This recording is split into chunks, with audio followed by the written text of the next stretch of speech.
that experience broke down all of the dogma that I had absorbed unconsciously Hmm. from the influence of a free birth culture, let's say. Yeah. So it just totally, all of that, just the rhetoric of never, I would never do that, or an ultrasound can never tell you anything that would change your choice of how you want to give birth. It was not true for my experience. It Yeah. ultimately completely changed how I chose to give birth. So I Hmm. knew it would be a highly medicalized pregnancy from there on out. And walking into that, I was already very passionate and knowledgeable about physiological birth, and was just trying to mitigate the trauma for my baby and for all of us involved. Just how can I have the most positive experience, because this is life-saving surgery that he needs. He's going to Hmm. likely need to come out early, and I'm going to have to fight at every turn to avoid the unnecessary and to really advocate for what is necessary in this extremely rare and life-saving circumstance of medical necessity. Hey, you're listening to Empowered Births at Home with me, Esmeralda, as your host.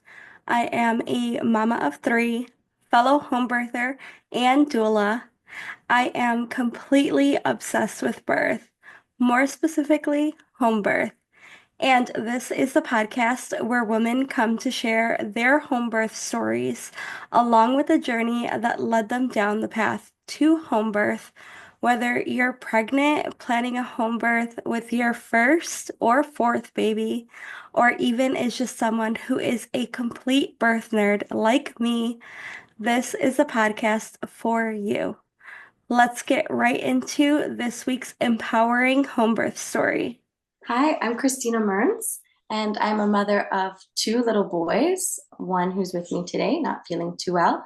I am currently living in southern France. I have been here for almost 6 years, and that's where both of my boys were born, here in France. I grew up in Shaker Heights near Cleveland, Ohio, so that's where I'm from.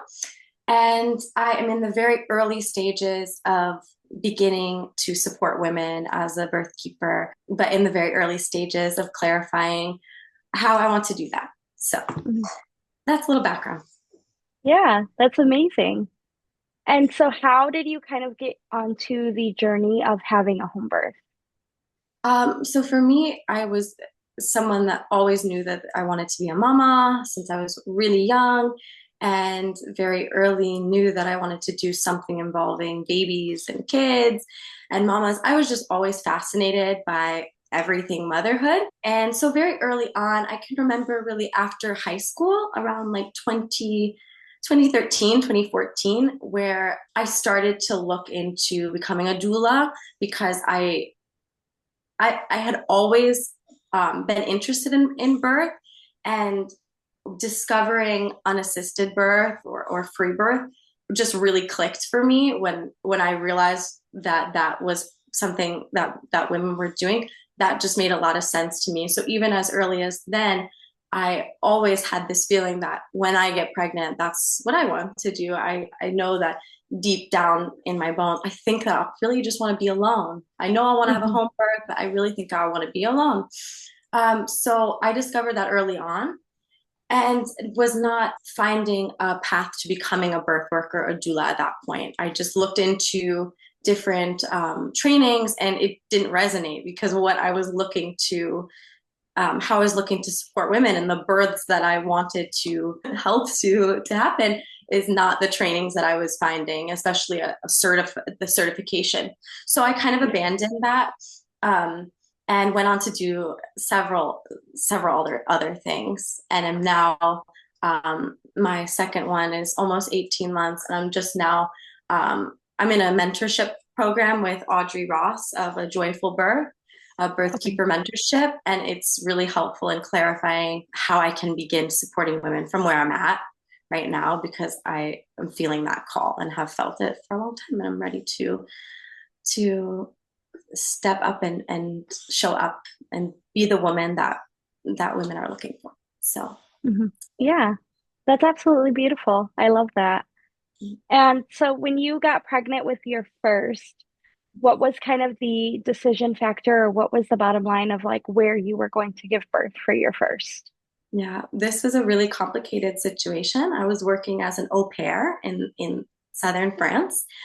This Mhm. was COVID, and in France, it was confinement. And like I said, I was an au pair. That really was so beneficial to have that experience before entering motherhood unexpectedly. Mhm. I really got a taste of motherhood in that through that experience. I took a break from working. It was confinement, and I met my partner. And very quickly, we immediately were in a relationship, and we're pregnant in 3 months. It was totally Mm. unexpected. It was a really big shock and really stressful. And knowing everything I knew about birth, I was so excited about the birth and pregnancy and the baby. And I was ready to step up and take responsibility, knowing I'd always want to be a mother. This was not the situation that I planned, that I envisioned for myself. But here I am, I'm becoming a mother. So, yeah, I just was really certain about the birth. Everything else was unclear and so scary. But the one thing was, I was like, I'm sure I'm going to have a beautiful, blissful birth, right? I just knew it. And so I guess I'll go into that story a little bit because Mhm. it's a big one. Yeah, so it was a shocking news. My partner was, yeah, it was really shocking for him. We didn't know each other well, and we don't speak the same language, don't have the same mother tongue. We're trying to communicate about a very stressful situation, but he was ready to step up and be present as a father as well. So I assumed that in this situation in France, I would need I started planning my birth like, okay, I know the French system is really strict and difficult to navigate about home birth. So the woman I was working for, she had had a home birth. She had hired a licensed midwife who ended up showing up after her birth. And so I just Mm. knew how this went. I knew that the French system was really tricky. And in order to avoid CPS or anything like that, you really have to know what you're doing. So I was planning to hire a licensed midwife and maybe not call her and just call her afterwards for the paperwork. I was plotting like that. And I Mhm. knew I would need ultrasounds to show. And so I was already kind of like really not feeling so thrilled about having the ultrasound. It was my first pregnancy, so I sort of, part of me did want that, but part of me, I did know some of the risk and harm of ultrasound, and so I was a little bit hesitant. But I went into that first ultrasound, and my baby was diagnosed with gastroschisis.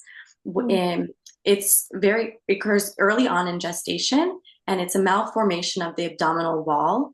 It Mm. allows for some or parts of the baby's intestines or organs to form outside of their body in the Mhm. amniotic fluid. So this is very rare, very, very rare. It's increasingly less rare, but it was something that didn't even really exist before like 1900. It was just not even a thing.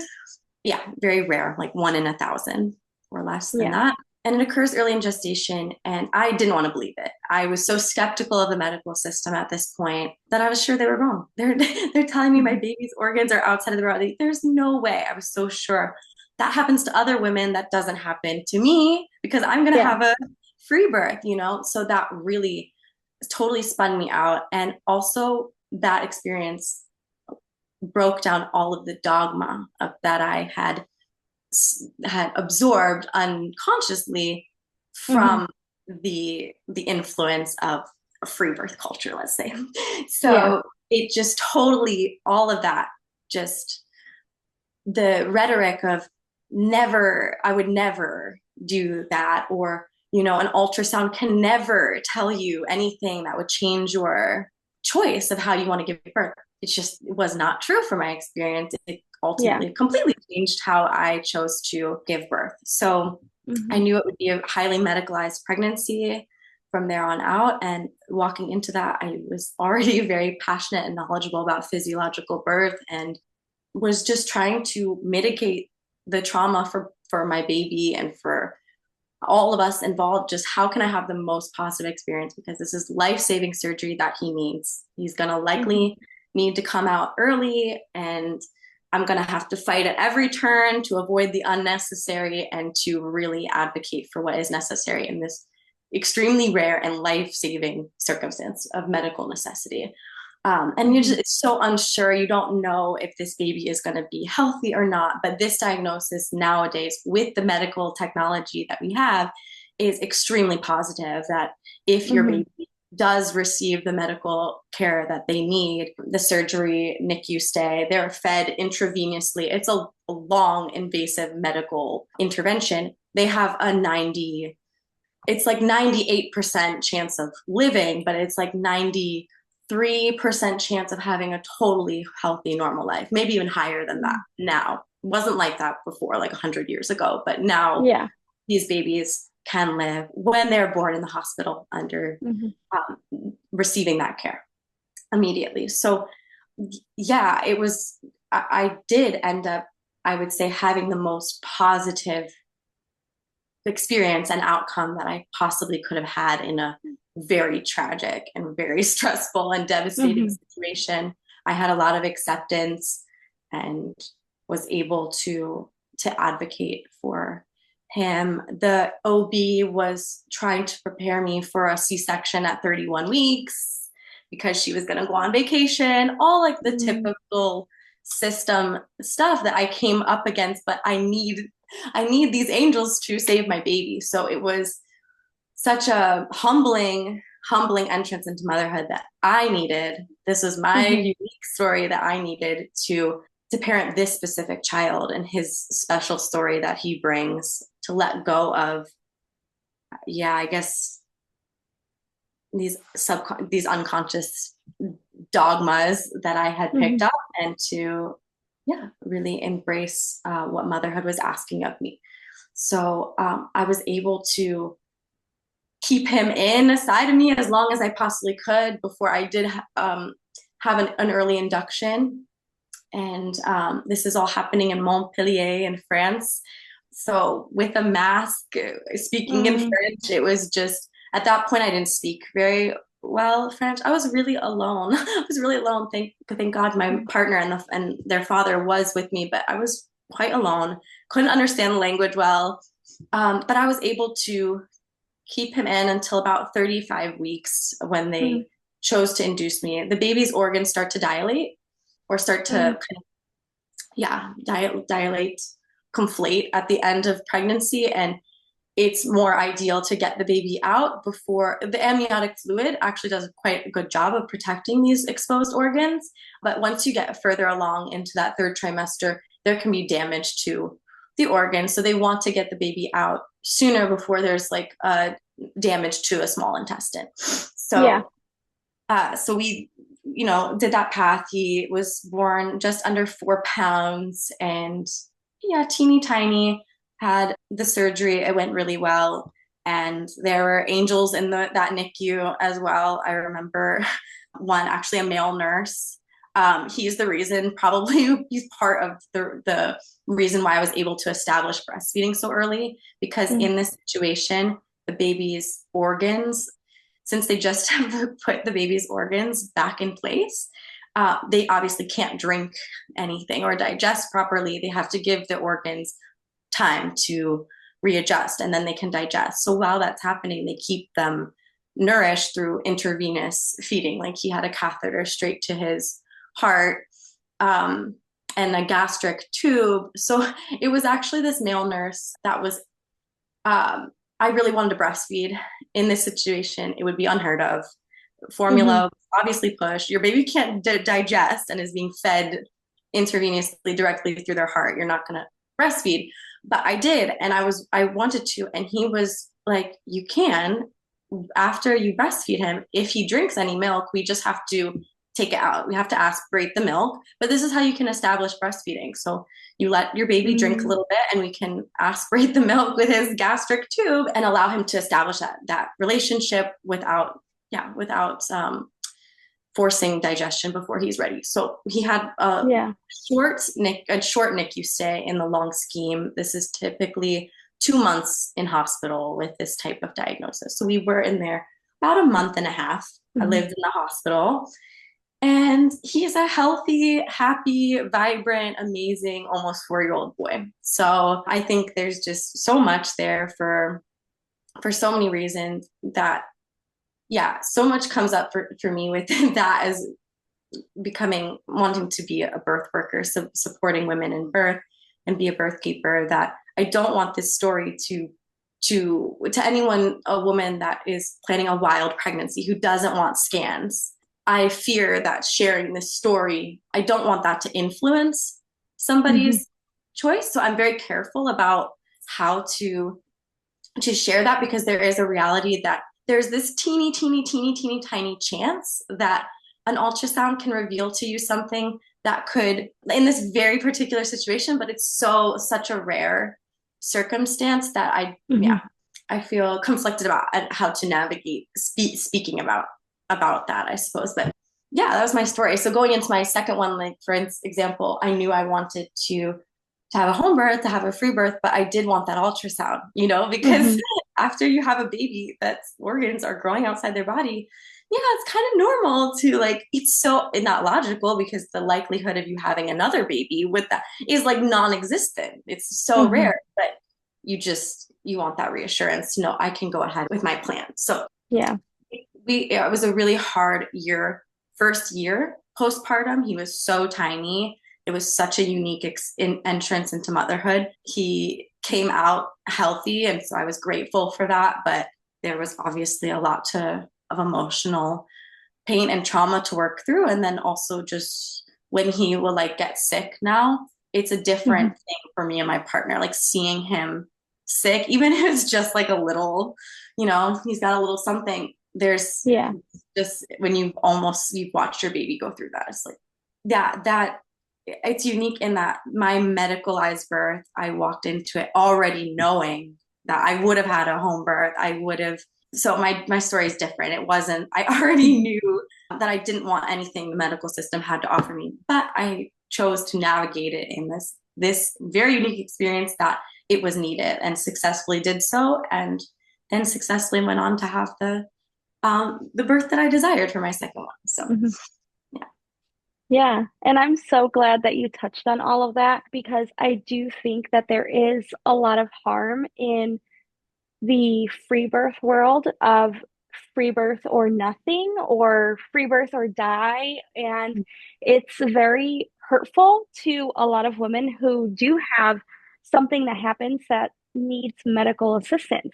And it's not saying that like birth doesn't always work or like women's bodies are broken or anything like that.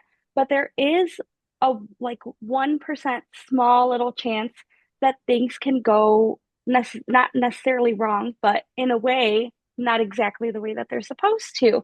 And babies can have different conditions. Mom can have different conditions that come up during pregnancy. And the whole thing with like a wild pregnancy, too, is really following your intuition. And if your intuition is telling you that something's wrong, that maybe you do need an ultrasound, go get that ultrasound. There's nothing wrong with saying you're having a wild pregnancy and then going to get assistance. There is Exactly. nothing wrong with that. And it sounds like in your story that you were kind of having that back and forth, like tug of war with yourself of like, I don't want an ultrasound because of all of this, but I kind of do want an ultrasound just to check. And so I feel like that might have been your intuition, like fighting with all your beliefs that you were kind of taking in from this free birth world. And I think it's just very important to hear, especially for women who might be really deep in that free birth world right now, of like, it's okay to go find assistance. It's okay to go change your mind. It's okay to do what's best for you and your baby under the circumstances that you guys might have. Yeah. And that you can go and get that one scan and then continue the rest of your pregnancy living your life.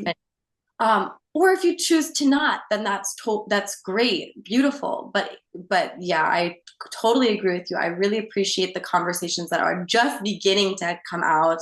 I just watched the podcast with Mary Lou Singleton on Isabella Melvin's podcast, Whose Body Is It? I don't agree with everything on her entire stance, but it really touches on a super important point for any birth worker, a doula, or birth keeper, that yeah, the original intention behind it was like this deep intuition, this deep inner knowing. And now it seems that from what I've heard, on some of these stories is that a woman who's knows that there's something wrong with her baby. She feels it deeply and is Hmm. being told by her friend, there's nothing an ultrasound can tell you. There's nothing it can tell you. That's just not true. It's Hmm. possible. It's possible it can tell you something completely wrong. It's possible Yeah. it's nothing that changed. But it's to say that it's just not fair to women making these choices to Hmm. not. It's not accurate risk assessment. There are some women that don't want to do risk assessment. They don't want to assess the risk. They feel completely at peace with their choice to allow birth to happen undisturbed. Beautiful. That was really my mindset as well. And then Hmm. there are women that want to weigh that decision and understand the risk that they're taking versus their risk of going into the hospital. And that's what someone like you or what I would like to be doing is supporting women in Hmm. understanding that risk, understanding the risk that Hmm. they're taking if they want to birth all by themselves. That the risk is very small. It's very, very Hmm. small that this is going to happen. But this is possible. And yeah, it just was really, I appreciated her, Mary Lou Singleton, what she had to say. She also clarified some like statistical things for me about infant mortality in home births. Like, why would that statistic be higher? I really couldn't understand like why. And her argument is, the statistical data is showing that the rate of infant mortality in home birth, we're seeing an increase because of twins breach and going past 42. This is the studies that she is using, that if you actually took out all of those factors, then they were exactly the same. There's no difference. This isn't one study. There's no difference in, but that these certain factors. So not to make her point that those per specific, breach or twins or going past 42 weeks, not at all to say that that is dangerous, that no, but Hmm. these are studies. This is, statistical data that anyone can reflect. And maybe if you're making this decision, maybe you do want to. Maybe you're a woman that doesn't want to look at any of that, and that's fine. But I think that you should be getting accurate information and making that Hmm. choice not just based on a fear decision of what you're avoiding, but also what do you really want and why are you choosing this? Yeah, there's a lot to say about that. I really appreciate the conversation that's coming up now, and it's helping to inform me on how do I start to support women in a way that is in true integrity, because something's Hmm. not right here. Something is wrong here, and women are being misled, and we're not being honest about certain outcomes where like it seems like Hmm. they're just being brushed over. Like when a poor outcome happens, it's brushed over because we need to look at the horrible outcomes in hospital birth. So just being really Yeah. honest about risk on either side. Hmm. So Yeah, definitely.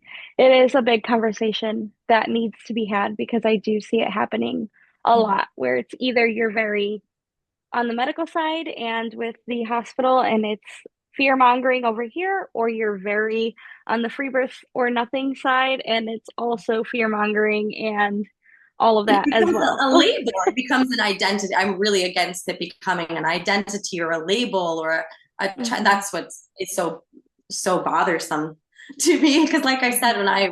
when I found, stumbled upon free birth, it just totally I didn't you didn't we didn't need a monopoly on on the allowing a biological act to unfold. So I would love to help women to get away from these terms and labels, and yeah, to really get back to their inner intuition. It doesn't have to be more dogmatic on the other side. It's not Hmm. supposed to be. So Yeah. anyway. Yeah, definitely. So for your second, you said that you did choose to have another ultrasound just because of that worry that you had, which is definitely understandable. After that ultrasound, I'm guessing you had a confirmation that everything was okay. So how did it go from there? Yeah, so again, navigating the French system is different than the Mm. US. You have a much higher risk of having CPS, an investigation launched, and to having your children taken away. I think most of that is just successful propaganda that is Mm. effective in France. They've used a couple of unassisted stories of parents having an unassisted birth and then having CPS take their children away. They've used those stories in the media to the general populate, like I would say the general population of France, they believe that an unassisted home birth is illegal. Home birth is Mm. definitely taboo. And why would you want Hmm. to have a home birth? That's not, it's not very common. And Yeah. An unassisted birth, people assume that that is illegal. And so they are very scared that if you do that, your children will be taken away. So, anyways, yes, I went to the Mhm. first ultrasound and confirmed it was a healthy baby. I did still go on to get another one because I thought that I needed it for documentation. The entire time that I was preparing for this birth, I really didn't have any fears coming up around the birth or like my baby being okay. I only had the fears projected onto me of that my babies were going to be taken from me. And this is like Mhm. enough to send you to the hospital because Yeah. it's not worth it. Any mom's, the biggest fear after losing a kid is having someone come and steal your kid. It's just, Mhm. it's doing that to a pregnant mother. They will, yeah, they will succumb to whatever you're telling them to do because you don't want to have that outcome. So I really had that coming at me all the time. Even though I was very quiet about, I didn't share with other people that I was going to birth at home. Mm. Where we are, midwifery regulations have changed as well in the last couple of years that a registered midwife would not legally be able to attend me. We're too far from the hospital. We're over Mm. 30 minutes from the hospital. So if I, my, like a friend of mine, she rented a place and went and moved to another Mm. home to have a home birth attended by a registered midwife because for the paperwork and everything. But that's what a lot of women do. They'll actually move, relocate for the end of their pregnancies in order to have their home birth because the restrictions on the midwives here have become so restricted in the past couple of years. It's Mm. effectively like almost making home birth illegal in a way because these midwives just can't attend you. They'll just stop working because the regulations are way too strict. They can't serve anybody. So I knew that wasn't an option to even hire a home birth midwife to use after the fact for my paperwork. I knew that that wasn't that I wouldn't be doing that. I knew that I would be doing it solo. And I did Mhm. have in here in France, in order to get an ultrasound or any checks during your pregnancy, you go through a midwife. So my midwife that I was using to get any like tests or anything that I thought were required, um, she is the one that gives you that. Mm. So she was extremely helpful. I like tried to dance around and not exactly tell her what I was doing because I wasn't sure if she was supportive of that. But she definitely was. I realized she totally was. And she was just so helpful and so supportive. And I kept asking to make sure that this was legal, not to, yeah. And she was like, it's completely legal. Anyone Mm. not telling you that it's not, they don't know, they don't understand. Mhm. It's propaganda. They Yeah. don't I promise you. I would like come back to her again and be like, okay, but this one lady said, like I heard this, like it's not true. You need this and you Mhm. need this. And so any issue that people have had declaring a baby that has they've had an unassisted birth, the issue is often that they don't have these two papers. You need a check from some sort of doctor for the baby and you need a check from some sort of doctor for the woman, and those Mm. checks were absolutely nothing. It was just paper. There was no medical anything. I just had a woman, that a midwife, that was able to come to my house the next day. She just talked to me. She didn't check me or anything. She just filled out the paperwork that was needed for declaring. I took him to like the family doctor person. Again, they did not even suggest a heel prick or anything. No, like they really totally left me alone, did not try Mhm. to offer me any, medical intervention for my baby. And yeah, it was so seamless. I didn't have to go to a hospital and that was my biggest fear throughout my whole pregnancy is that I'm going to have this beautiful birth and then I'm going to have to go into the hospital or deal with when I go to try to register them, I'm going to deal with child protective services or something. It was just that was my fear that this is not going to be worth it because I'm going to make this decision for my family and then it's going to end up putting us in a situation Mhm. that's not what I signed up for. So that was my a big fear of mine. I had to wrestle with like, is this worth it in this country that is Mhm. so scared, terrified of home birth, and that you could end up in a CPS investigation. But it ultimately wasn't true. It's being informed. There's a lot of fear mongering. It's very successful in France. Yeah, people here are much more scared about birth even than in the US. If we think that the general culture around birth is fearful, and no, it's Hmm.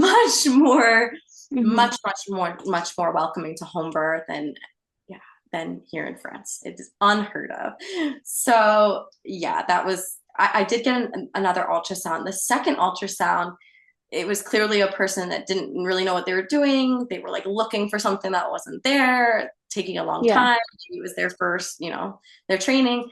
You can tell they're not confident, they're uncomfortable. And she says, maybe your son has a hole in their heart. I said, maybe, or does he? Well, it could become a hole in their heart. But does he have a hole? Like, I had to walk through this in French. Like, yeah, but does he have a hole in his heart? Do you see a hole in his heart? Hmm. Well, I see something that could become a hole in his. Of course, subsequent. There was no hole in their heart. There was just so Hmm. it was such this. My whole journey in birth has been such this juxtaposition of navigating the medical system and accepting help when it's needed and rejecting and like not caring that then, because I totally could have gone home after she just told me my baby might have a hole in their heart and then spend however many months freaking out. And thankfully I didn't, because I was like, no, no, he doesn't. And Hmm. I just don't trust this person. And I don't, no, he just doesn't. This is ridiculous. So thankfully I didn't let that to sabotage part of my pregnancy and birth. Yeah, I kept it hush though. I didn't share with my I did talk to like my older sister and my best friend, and I had some like virtual support in that way. I did also have a friend who was prepared to be like my birth keeper. She was totally aligned. She had had a home birth and was considering having an unassisted birth for her second, and she was very aligned with yeah everything I wanted, and was really on the same page.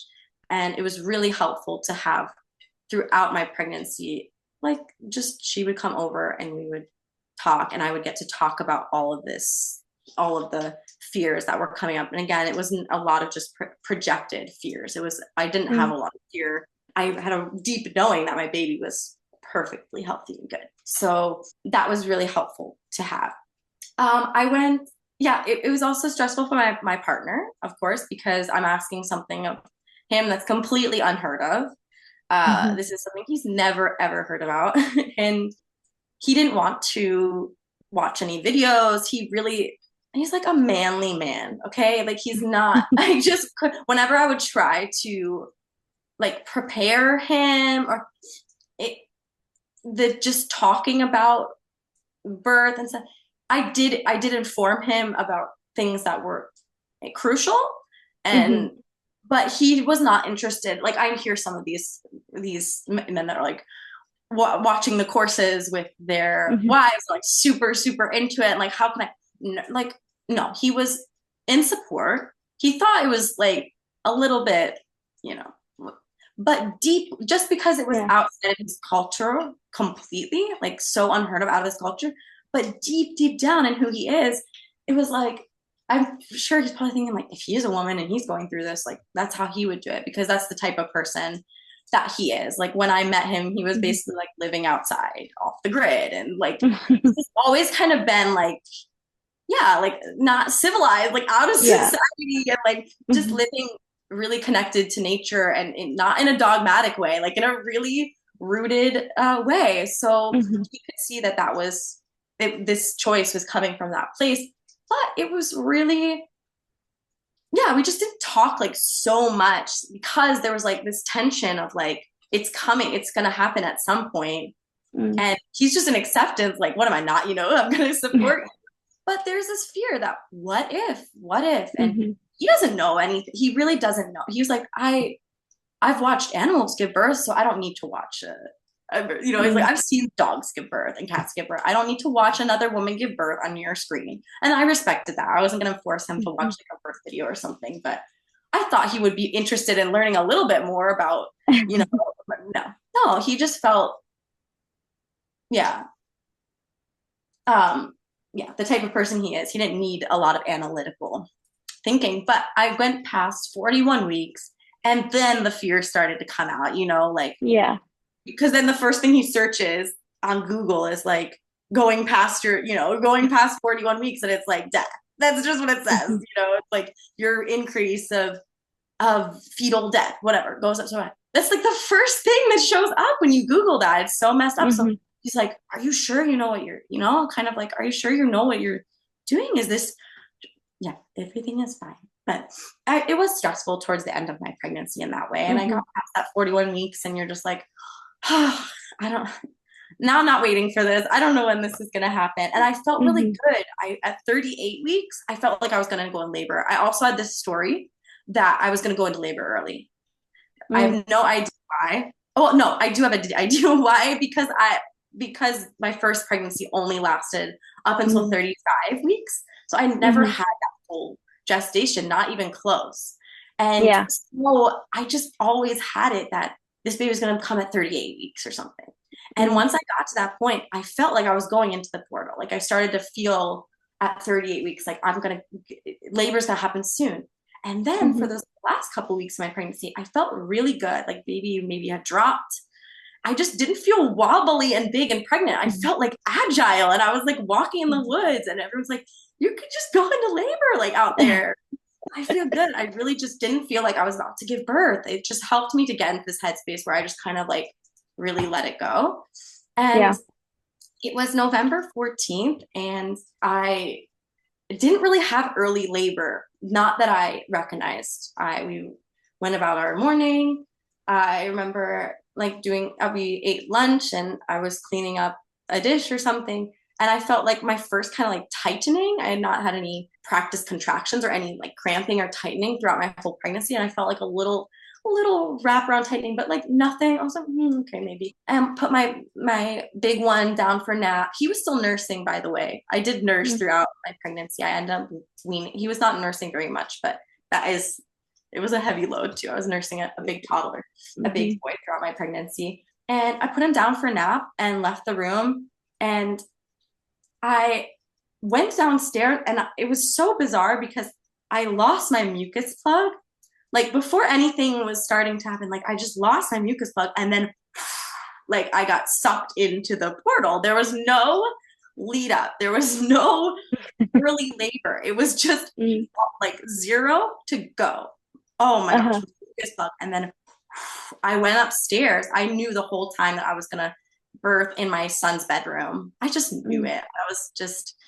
I didn't have a lot of like prep. I really got simple about in this pregnancy. I really like just simplified. I was able to really simplify and break everything down and see where even these like little things are still just creating drama. Like when people are Mm. thinking about what they're gonna buy for their home birth, you need nothing. I really needed nothing. So I got a beeswax candle and I had some blanket. Like I just didn't even need anything. I had old blankets and towels set up like in that room just to like be none of it. You just don't need any of it. So, Mhm. yeah, I just immediately got sucked into that portal. I went upstairs and I started to try to find a position to get comfortable, but I just couldn't. And contractions were back to back. There was no space. There was no space at all. I could not find a position. My partner was with me. I went to the shower quickly. Did not help at all. I went back to my zone in my son's little playroom, and I just and also like my eyes were just closed the whole time. I just could not open my eyes. I was just completely gone. I There was no space for any fear or analytical thinking. I was Mhm. complete and such a blessing because when you go into early labor and you can have that space and time to start wondering and thinking, getting into your mind about, what's going to happen. I didn't have any time or space for that. It was Mm. go.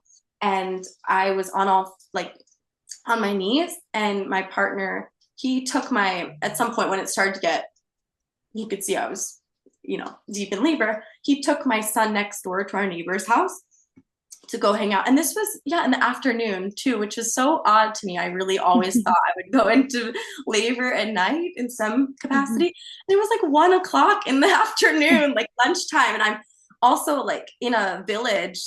It's a very small little village, but I'm like, oh, well, everybody's about to hear me having this baby because it was not a pain-free experience. I had read Yolanda Norris Clark's Portal book. I really enjoyed her book. And my friend too, she had a pain-free birth for her first birth. She was like, it was not painful. And I was not clinging to having a pain-free, like not at all. I was not trying to manifest a pain-free orgasmic birth, but I was so fascinated, like maybe birth doesn't have to be painful, maybe not.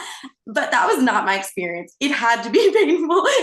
And I got the answer to why. I was like on my knees and holding on to my partner a lot. Like he was sitting in a chair and I would just like make him sit there in that chair while I would squeeze onto him. And I was just moaning and so like the wailing, oh, why? Like, why, God? Why? Why does it have to be so painful? And it was just like, Mhm. because there's a human baby coming through your body. Like, Yeah. duh. But I was literally asking, like, first, I'm like, why does this have to be so painful? I don't Mhm. understand. I was so, the whole time, yeah, it was so intense. There was no space. I was full on screaming and shouting, hooting and hollering. It was loud and just raw and primal. He was a wonderful birth support. He really was. And I love that he didn't need the any training or any preparation really, that he was just perfect support. I didn't have to Mhm. tell him what what to do. And well, I guess I did order him around. He just did what I told him. But yeah, if he had any fear come up, he totally ate it. Like he was solid, like a rock. And yeah, just was like a great birth support. And he, at one point, about 40 minutes from his emergence, this is like 4 hours in, the total was probably 5 hours Mm. from Mhm. start to finish. And he, like, about 40 minutes before his emergence, I'm again like on my knees and holding on to him, and my water bursts like a balloon, pop everywhere, like, in his face. And he tells me, like, it's a little green. And I just love that in for like a midwife or something, like, it's meconium, this is a sign. But for him, the water's a little green. And he doesn't know what that is, but he's just sharing that to me. And I did not scare me or bother me. And I appreciated just his like frankness in sharing that information, and that it didn't scare him either. So Mhm. it took a while, like I was probably pushing for like 40 minutes. And he was crowning for a couple contractions, and my partner could like see his ear. And for I think several contractions, and he said this, he told me afterwards, I didn't actually know any of this, but that he like he applied some pressure to my perineum when he saw that his ear was out, but he wasn't like, the contraction wasn't pushing him out. I think he was like, all right, now it's time to come out. So he just like pushed on my perineum and support, maybe too, because he might have seen like tearing potential going on. So that was his instinct to support my perineum as he was coming out. And it did really help, because that counter pressure on my perineum did help him to spiral out. And it was such a shock as soon as he came out. Yeah, like my eyes open after being frozen shut for those 5 hours. And the sun was just starting to go down, because it was like when I opened my eyes, like when my eyes were open before labor started, it was bright and sunny. And then I opened my eyes and it was like, okay, now it's evening. I just like went through this crazy portal, and he passed him to me under my legs, and he was already breathing and like pink and beautiful. I was so shocked. And I think that's so too something that us women who listen to all these birth stories, I also just like became very normalized to the idea of a baby taking minutes to maybe several minutes to come around, to start breathing. And so when he passed him to me, and he was already just so vibrant breathing and so pink, and just had like perfect muscle tone, and he latched like really, really quickly. He was just so perfect, so perfectly healthy. And my partner ran to go get my son. And Mm. because I think initially he thought it would be like too much and too scary. And I was making really intense noises that probably would not have been the best for him to be like right there while I'm making those noises for so long. He probably would have been Mhm. concerned. But then as soon as he came out, it was like he instinctively wanted him to see Mhm. that his brother. So he ran to go get my big boy and brought him in to meet his brother while I'm just like, I literally just gave birth. And I think this though is something like I didn't prepare him like the birth not no I tried to like it's not over until the placenta, but Mm, I think something too that what is helpful is informing my experience and potentially supporting women is that time moves so much differently when you're the laboring woman. I mhm, could have sat there for 10 hours, and thankfully, in an undisturbed setting, I did stay sitting and not move for a really long time. Had I had suggested to move any sooner, I probably would have fainted. I'm prone to that. I'm prone to mm, passing out or fainting. And mhm, because I was completely unrushed, I just got to sit there for hours and process. And for me, it was 20 minutes. It was a blink and it was several hours. So the the people around you, like they were moving so fast.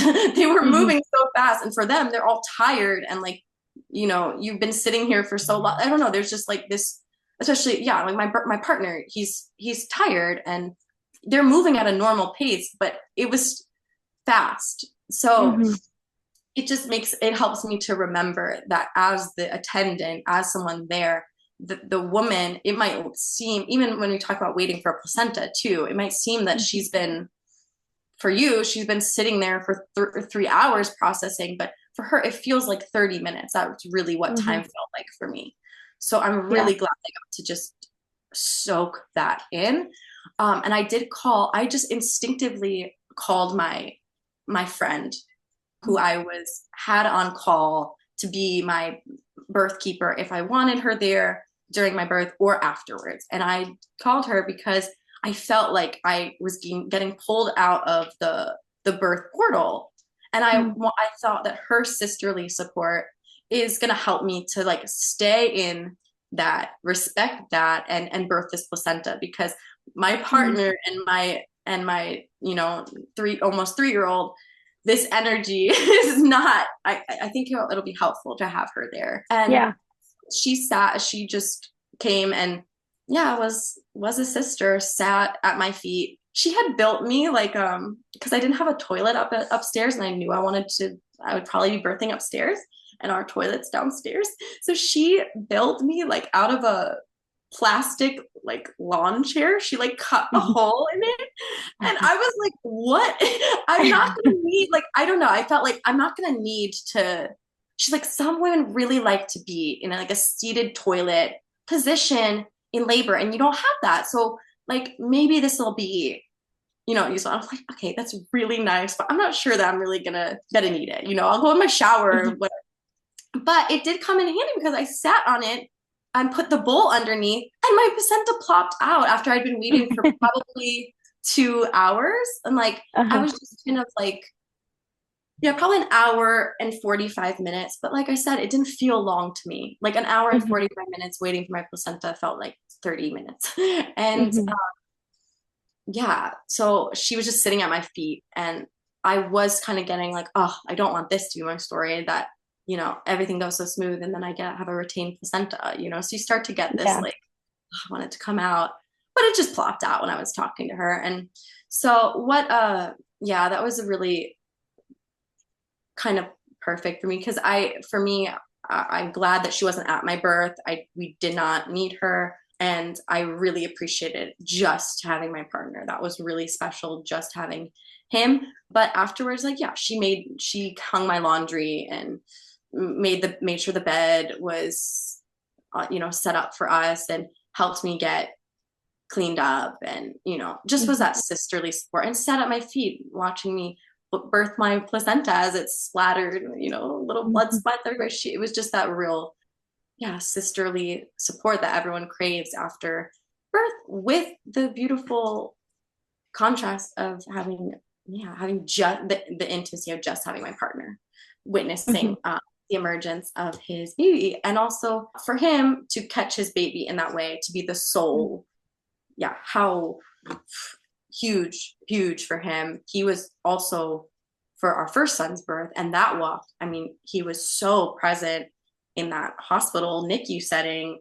with our son, and was so, present to that. What a different experience to then watch your woman go through this insane transformation. You're the Hmm. only, person there to support your woman and your baby. And then he got to catch the Yeah. baby and be the first person to see him and put his Hmm. hands on him, and how special. And I think that that really is also a special part of their bond Hmm. going forward. So yeah, it was a beautiful birth experience, and I was high. Like, I felt so blissed out. The pain completely gone. Like, I as soon as he came out, there was no memory of pain in my body. It was not Hmm. just like like mental memory. I just had all of the excruciating pain that I was experiencing in labor vanished completely. It was like it was an illusion, and I just didn't feel any Hmm. of that in my body at all. And I just Hmm. I attribute that to the hormonal matrix totally intact. That as Hmm. soon as he came out, I was flooded with those hormones, and I felt on top of the world. I was blissed out, and for like a good month, just nothing could touch me. It was Hmm. all those things of early postpartum. It just did not phase me. Like, nothing could touch that. I was so at peace. It's not all sunshines and rainbows, but for those first couple weeks, I felt really just at peace and blissed out. And what a different postpartum experience from Hmm. my second. I really just reveled in getting to share those first moments. Also, yeah, postpartum too. Like, in the hospital, in that situation, you're postpartum, you have to go downstairs in like a different ward of the hospital, and Hmm. you're up. And yeah, I just felt so good. And we all just climbed into bed. Everyone was exhausted, and my son fell asleep first. And Hmm. yeah, my friend, she took off.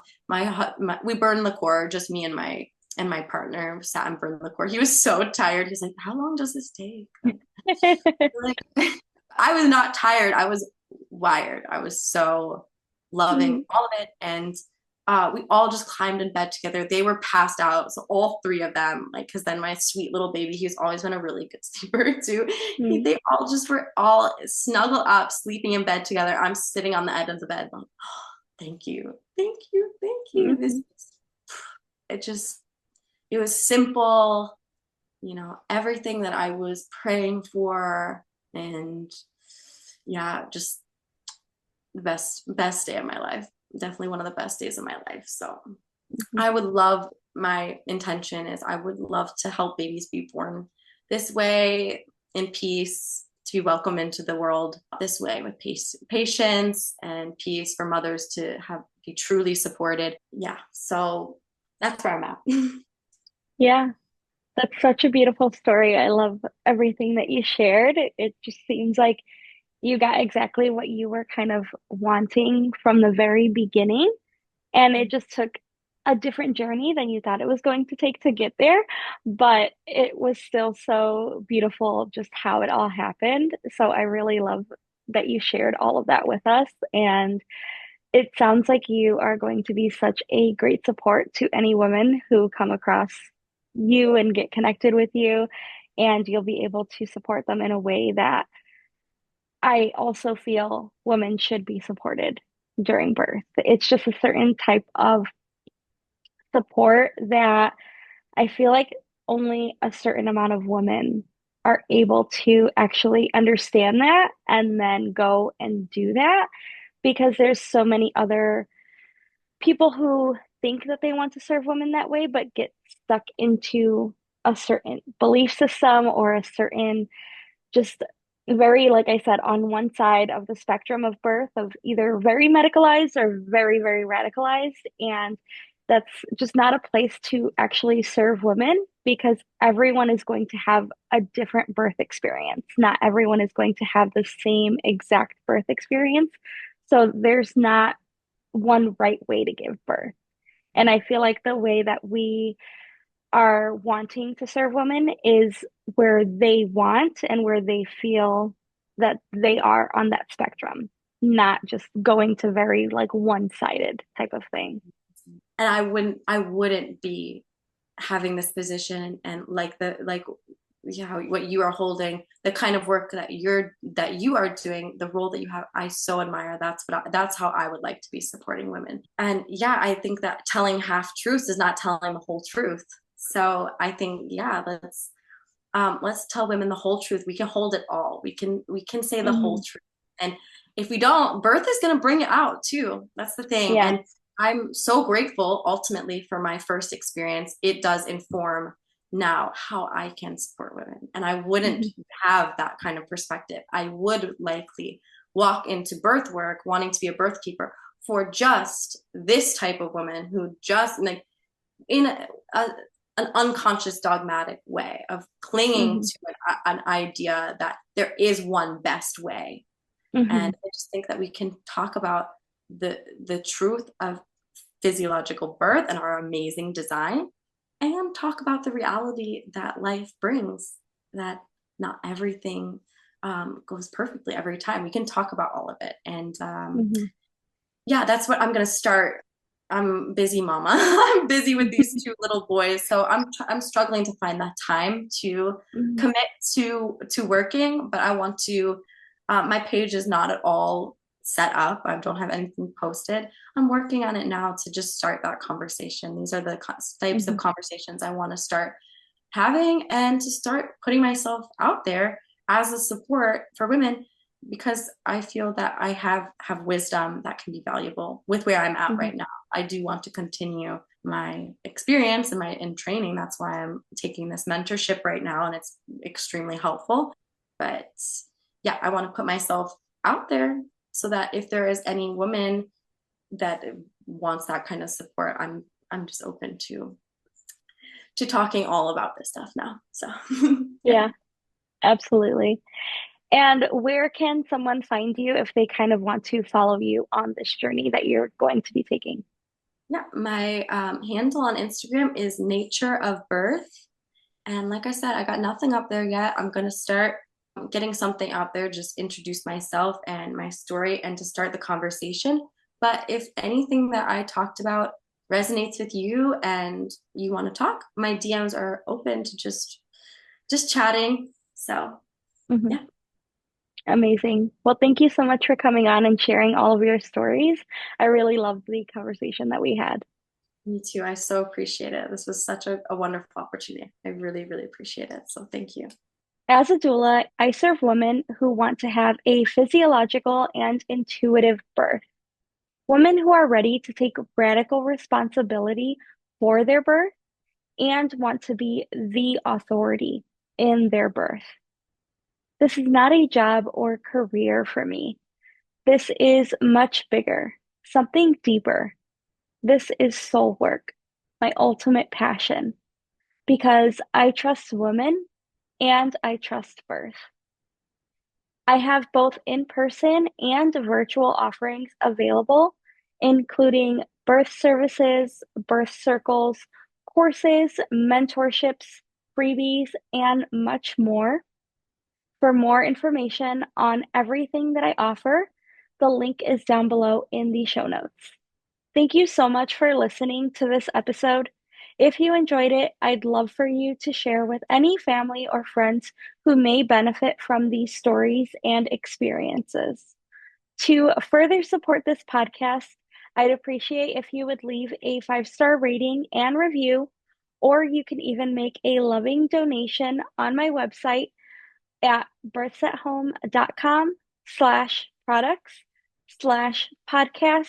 birthsathome.com/products/podcast-donation. Tune in next week for another home birth story.